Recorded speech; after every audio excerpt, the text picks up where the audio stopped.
수상한 사업 아이템도 귀 기울여 듣는다. 자산이 막대한 부자에게는 수상한 사업 아이템을 빌미로 접근하는 사람이 많다. 보통은 절대로 실현되지 않을 법한 이야기에 단지 재미있다는 이유로 말려들 사람은 없다. 누군가가 계속 그런 이야기를 하는데 시간을 내어 들어준다면 거절하기가 어려워지므로 일찌감치 자리를 뜨고 싶지 않을까? 하지만 부자들은 우리와 다르다. 신뢰가 가고 알기 쉬운 사업 이야기보다는 오히려 수상하고 이상한 일에 더 흥미를 갖는다. 사람이 죽으면 시신을 보관해 두었다가 의료 기술이 발전했을 때 재생시키는 사업. 점원 없이 자동화 시스템으로 운영되는 식당. 누군가를 복제해 만든 인공지능 로봇 사업 등 마치 SF 영화에나 나올 법한 이야기에 큰 관심을 기울인다. 집사 입장에서는 이런 사업 아이템을 전해 들으면 당연히 고객이 거절할 거라 판단하여 가볍게 이야기를 흘리고 마는데 부자들은 오히려 자신의 소중한 시간까지 할애해서 더 자세히 듣고 싶은데 라며 눈을 반짝인다. 그러고는 실현 가능성이 1%도 안 되는 그 사업에 대해서 구체적인 계획이 어떻게 되나? 몇 년 뒤면 실현되겠는가? 하며 질문 공세를 퍼붓는다. 대체로 부자들은 꿈같은 이야기를 아주 좋아한다. 하지만 잘 생각해보면 우리 주변에는 휴대전화나 전기자동차 등 불과 몇 년 전만 해도 꿈이라 여겨졌던 상품이 많이 존재한다. 비즈니스 모델도 마찬가지다. 컴퓨터가 보급되기 시작한 20년 전만 해도 인터넷으로 옷가게를 차리려고 하는데 투자해 주세요 라는 이야기 따위에 귀를 기울이는 사람은 아무도 없었다. 세상에 인터넷으로 물건을 사는 사람이 어디 있어. 그런 사업이 성공할 리 없지라는 안이한 생각 때문에 용기 내어 투자하지 못했던 것이다. 그런데 지금은 어떠한가? 컴퓨터뿐만 아니라 스마트폰으로도 누구나 간단하게 인터넷에 접속한다. 게다가 진짜로 인터넷 쇼핑몰이라 불리는 웹사이트에서 물건을 사는 일이 당연한 시대가 되었다. 즉 수상한 사업이라고 여겨지던 일이 수십 년 뒤 그에게 불을 낳는 비즈니스가 된 셈이다. 지금은 불가능하다고 여겨지는 사업이라도 10년 뒤 혹은 20년 뒤에는 당연해질 가능성이 있다. 그래서 부자들은 수상한 사업 이야기에 귀를 기울이고 흥미를 갖는다. 다만 실제로 그런 사업에 투자를 하는가는 또 다른 문제이다. 가치가 있다고 확신이 드는 사업이라면 그에게 투자를 주저하지 않지만 이런 꿈같은 사업은 도중에 엎어질 가능성도 크게 마련이다. 그렇기 때문에 앞에서 말한 대로 부자들은 그 사업 아이템을 개발하는 사람이 투자에 실패해도 용서할 수 있는 사람인지까지를 꼼꼼히 따져 최종 결정을 내린다. 보통 사람들이 부자들처럼 수상한 사업 아이템에 거액의 돈을 쏟아붓기란 쉽지 않다. 하지만 지금껏 발전한 기술을 토대로 생각해 볼 때 수상하다는 이유만으로 멀리하는 자세도 그리 바람직하지는 않다. 현실 가능성이 없는 이야기일지라도 미래의 비즈니스 감각을 연마한다는 자세로 귀를 기울여 보는 건 어떨까? 큰 권위보다 작은 신뢰를 중시한다. 부자들은 간파대 크기로 거래처나 상대방을 판단하지 않는다. 보통 사람들은 큰 돈을 은행에 맡길 때 대형은행, 이른바 제1금융권을 선호하는데 부자들은 반대로 프라이빗 뱅크나 지방은행, 신용금고와 더 자주 거래한다. 우리가 대형은행을 이용하는 이유는 한정적이고 믿음이 간다는 고정관념 때문은 아닐까? 하지만 부자들이 은행을 선택할 때의 기준은 회사의 규모가 아니라 자신은 얼마나 중요한 고객으로 대하는가이다. 5억이라는 돈을 맡기는 경우 대형은행에서는 1등급 고객으로 쳐주지 않지만 신용금고에서는 기업이든 개인이든 최상위 고객으로 여기고 중요하게 대해준다. 착실하게 돈을 모아서 대형 은행에 2억 정도를 저축해도 서비스로 주는 상품은 고작 휴대용 티슈에 불과하다. 또 막상 주택자금 대출을 받거나 사업자금 대출을 받으려 해도 다른 예금자보다 금리를 낮춰주는 일도 잘 없다. 하지만 작은 은행에서는 2억이라는 돈도 환영받는다. 게다가 자신들의 은행을 선택해 주었다는 이유만으로 감사함을 느껴 금리를 조정해 주기도 한다. 부자들이 대형 은행보다 작은 은행을 선호하는 이유는 또 있다. 바로 은행의 사정으로 영업 담당자가 자주 바뀌지 않기 때문이다. 반복해서 말하지만 부자들은 사람을 보고 비즈니스를 한다. 은행 영업 담당자가 자신을 위해 친절하게 대해준다면 회사의 규모와 관계없이 계속 거래를 이어나가지만 대형 은행은 전근이나 타 은행으로의 스카우트 문제로 대략 3년마다 담당자가 바뀐다. 그러면 애써 쌓아온 인간적인 유대가 모두 사라지고 만다. 참고로 부자들은 은행과 거래를 할 때 신뢰하는 담당자가 다른 은행으로 이직하면 대부분 그를 따라 금융기관을 바꿔버린다. 이러한 사실을 볼 때 부자들은 회사의 규모나 권위보다는 담당자의 작은 신뢰를 훨씬 더 소중히 여긴다는 점을 알 수 있다. 간판으로 상대방을 판단하지 않는 자세는 비즈니스에서도 마찬가지다. 모임에서 사람을 만나 명함을 교환할 때 대기업 이름과 직함이 찍혀 있다면 조금 더 관심이 가고 말도 더 귀 기울여 듣지 않을까? 하지만 부자들은 대기업에 다니는 사람이든 중소기업에 다니는 사람이든 차별하지 않고 사람을 대한다. 오히려 작은 회사에 다니는 사람은 간판에 기대지 못하는 만큼 순수하게 실력으로 승부를 본다고 생각한다. 즉 부자들이 인간관계를 맺을 때 중요하게 생각하는 건 간판이나 배경이 아니라 그 사람 자체의 본질이다.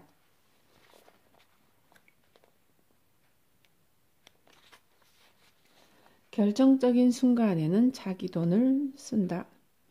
부자들은 인간관계를 맺을 때 정말로 이때다 싶은 순간에는 자기 돈을 아끼지 않는다. 혼자 해외여행을 갈 때에는 꼭 이코노미 클래스를 타면서 가족이나 비즈니스 파트너와 함께 갈 때에는 초호화 비행기를 통째로 빌린다. 또 혼자 밥을 먹을 때에는 가장 저렴하고 빨리 먹을 수 있는 메뉴를 고르는 반면 어떠한 목적을 두고 누군가에게 대접을 할 때에는 최상의 요리를 주문한다. 물론 애당초 부자들이 최고급 비행기나 음식에 쓰는 돈은 자산의 극히 일부이기 때문에 크게 문제되거나 부담스러운 지출이 아니다. 하지만 부자들은 그에게 돈을 모으기 전, 그러니까 우리와 같은 일반인 시절부터 결정적인 순간에는 자기 돈을 아끼지 않았다고 입을 모은다. 우리 고객 중에는 스포츠 영업사원으로 큰 성공을 거둔 부자가 있다. 그는 본래 스포츠 용품 회사의 말단 사원 출신인데 그 시절부터 자기 주머니를 털어가며 도매점이나 소매점 담당자에게 식사를 대접하고 감사의 마음을 표했다고 한다. 또 해외로 휴가를 다녀오면 반드시 기념품을 사가지고 와서는 제가 쉬는 동안 수고가 많으셨습니다. 라는 감사 인사를 전하며 나누어 주었다고 한다. 그는 나에게 이런 일화도 들려주었다. 한 번은 거래처 분들과 골프 시합을 보러 갔는데 우연히 유명 골프 선수에게 사인을 받을 기회가 생겼네. 일행 중에 그 선수의 열성 팬이 있어서 정말 좋은 기회라 생각했지. 그런데 가방을 뒤져보니 펜만 있고 종이는 없는 거야. 허둥지둥 골프장 옆에 있는 가게로 달려가 모자 하나를 사왔어. 거기에 사인을 받아 그분에게 건넸더니 어찌나 기뻐하시던지. 수년이 지나 그가 창업을 했을 때 사인이 적힌 모자를 받은 거래처 직원은 그를 물심양면으로 지원해 주었다고 한다. 또 다른 고객은 직장인 시절부터 연하장을 열심히 썼다고 말했다. 일반적으로 회사에서는 신년이 되면 거래처에 일괄적으로 연합장을 돌리는데 그는 비즈니스 관계라도 친밀한 사람에게는 회사가 아닌 집 주소로 개인 연합장을 보냈다. 물론 회사 경비가 아니라 직접 자기 돈으로 연합장을 구입했고 그만큼 충분히 의미 있는 선물이 되었다고 했다. 내가 개인 연합장을 보내면 상대방도 답장을 하게 마련이지 회사에서 나눠주는 똑같은 연합장이 아니라 특별히 상대방의 취향에 맞는 디자인을 고르는 일도 중요했어. 그래서 애완동물을 좋아하는지 꽃을 좋아하는지를 미리 파악해 두었어. 물론 집으로 연합장을 보내면 상대방의 가족도 나를 기억해 준다는 이점이 있네. 정말로 집으로 선물이나 연합장을 보내면 그 집의 안주인이 따로 감사 인사를 보내오기도 한다. 그렇게 한 걸음 다가간 인간관계는 사업을 할 때 거래를 해주는 등 많은 도움 요소로 발전한다. 기껏해야 연합장은 한 장에 2,000원 안팎이다. 100장을 사도 20만 원인 셈이다. 그 정도의 돈으로 귀중한 인맥을 얻을 수 있으니 참으로 매력적인 투자라 할 만하다. 단 연합장은 정말로 친하다고 생각되는 사람에게만 보내야 한다. 겨우 한 번 명함만 교환한 상대방이 집으로 우편물을 보내오면 수상하게 여길 수 있기 때문이다.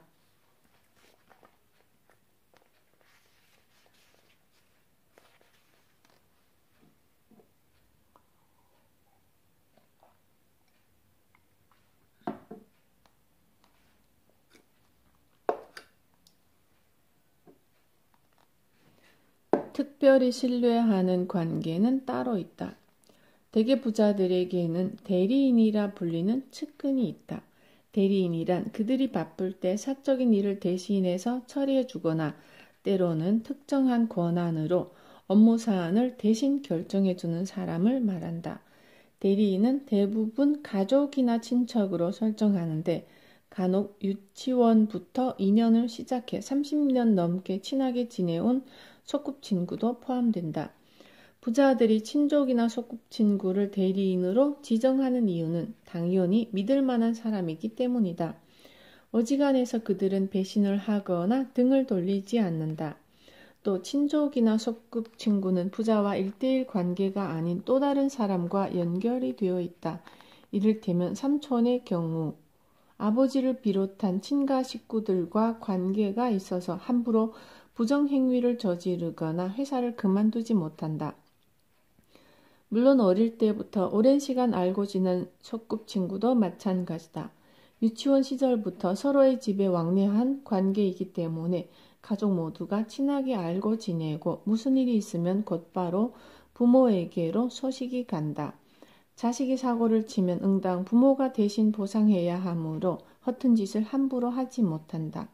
즉 친족이나 소꿉친구는 주변 인물들까지 모두 연관이 되어 있는 아주 깊은 관계이다. 부자들은 그런 관계만을 특별히 신뢰한다. 회사를 경영하는 부자들은 부사장이나 전무의 자리에 친족을 올리기도 한다. 이른바 가족 경영이다. 가족이 경영에 참여하는 경우 부정의 온상이 되기도 하지만 긍정적인 측면으로 보면 탄탄하게 경영 구조를 잡을 수 있다는 장점도 있다. 아무리 힘든 상황이라도 가족이 한마음으로 단결하면 어려운 상황을 쉽게 극복할 수 있다. 만약 회사가 자금을 마련하는데 어려움을 겪더라도 친척이라면 얼마 동안은 무급으로 일해주기도 한다. 우리 고객 중에도 처음 회사를 세웠을 때는 경영이 힘들어서 친척들에게는 월급을 주지 못했어 라고 말한 사람이 있다. 그 부자의 삼촌은 회사의 상황을 가슴 깊이 이해하고는 하는 수 없이 내가 조카를 위해 2년은 무급으로 일하겠네 라며 경영을 도왔다고 한다. 부자의 아내들 역시 당연하다는 듯 무급으로 일하는 사람이 많다. 가족이라 해도 결코 쉬운 일이 아니라는 점에서 정말 대단하다고 생각한다.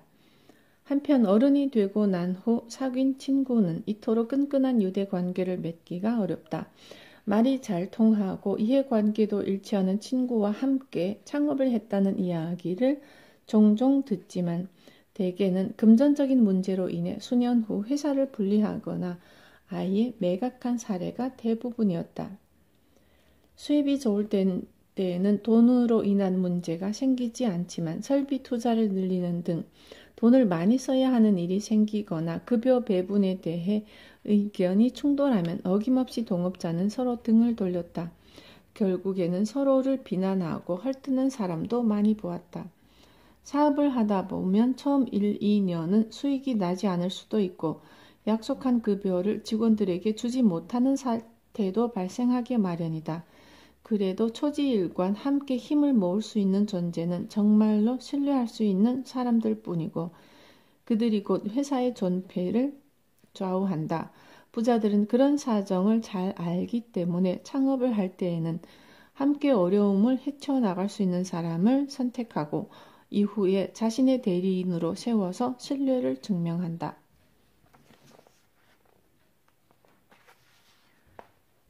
직원을 향해 감사의 마음을 갖는다.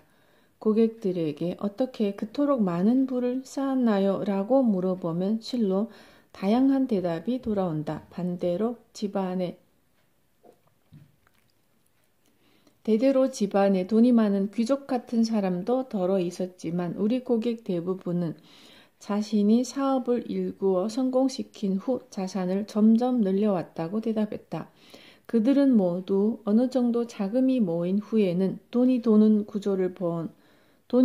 버는 구조를 만들어서 자산을 늘렸다고 했지만 사업 초창기에 여러 사람이 도움이 없었다면 이만큼 규모를 키우고 성장을 지속시키기 어려웠을 거라고 입을 모았다. 자산을 늘리려면 분명 여러 사람과의 협력이 필요하다.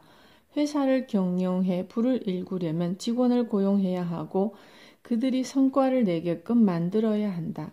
그 시점에서 사장은 직원들에게 상당한 기대를 건다. 당연한 일이다. 직원이 열심히 일하지 않으면 회사는 절대로 성장하지 않기 때문이다. 어느 정도 회사가 성장했더라도 더 큰 성장을 도모하기 위해서는 여전히 직원들의 노력이 필수이고 그에 따라 거는 기대도 점점 커지게 마련이다.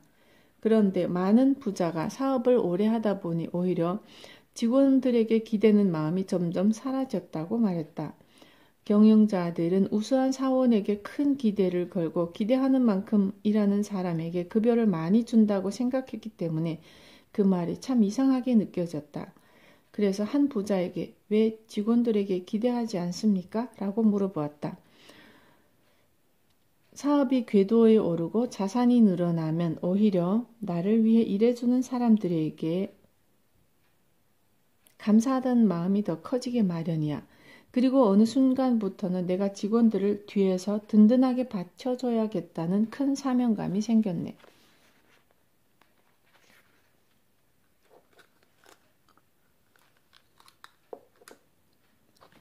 사업을 일정 궤도에 올리기까지는 당연히 직원들의 성과에 기대야 하지만 그 이후에는 오히려 직원들에게 고마운 마음이 생겼다고 했다.